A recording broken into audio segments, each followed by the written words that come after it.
In the hot seat during a joint committee hearing, the LTFRB was caught flat-footed as lawmakers pressed for clear answers on key details of the government's transport subsidy programs.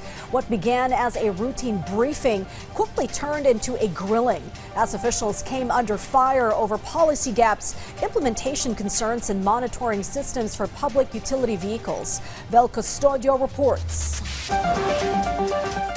Members of a joint committee hearing of the Legislative Energy Action Development sought explanation on why only kerosene and LPG are covered by the suspension of excise tax and not diesel, which is currently the highest priced petroleum product. According to the Department of Finance or DOF, of the 65.4% of the household that uses diesel, 85% belong to the wealthiest sector.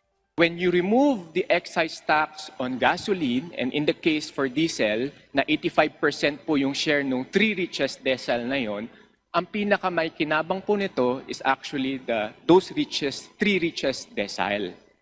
So yun po yung rationale ng recommendation ng DBCC. This is why the Development Budget Coordination Committee or DBCC decided instead to provide a 10 pesos per liter discount for public utility transport sectors heavily affected by high diesel prices. Kung mawawala po yung taxes natin, mawawalan din po tayo ng ayuda na pwede po magbigay sa ating mga kababayan, particularly sa middle income classes. Ang pagdesisyonan po ng DBCC principals is instead of suspending the excise, we provide the fuel discount na 10 pesos na pwede pong if ever kailangan po talagang dagdagan, pwede pong dagdagan. He added that the 10 peso fuel discount is greater in value compared to the 6 peso reduction from a possible suspension of the excise tax on diesel. House Committee on Ways and Means Chairperson Miro Kimbo emphasized that the situation of the middle class should also be addressed since the sector is often left out of aid programs, even though they are also heavily affected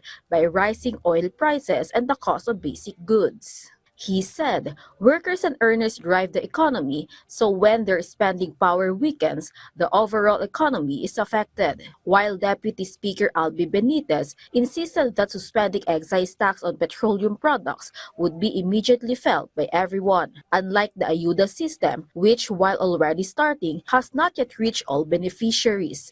For the fuel discounts na nasimulan na po kahapon, officially? Of course, nagsimula. Pero hindi po lahat ng targeted sector ang nabigyan.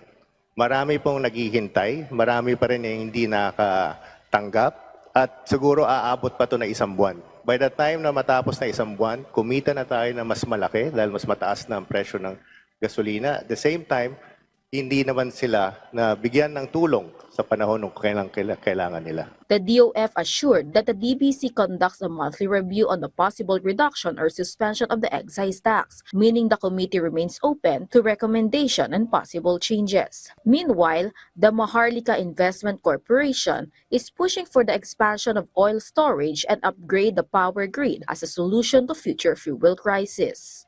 We can put together a consortium with the PNOC and the private sector, okay, wherein they can contribute, let's say, their land as their asset into the consortium.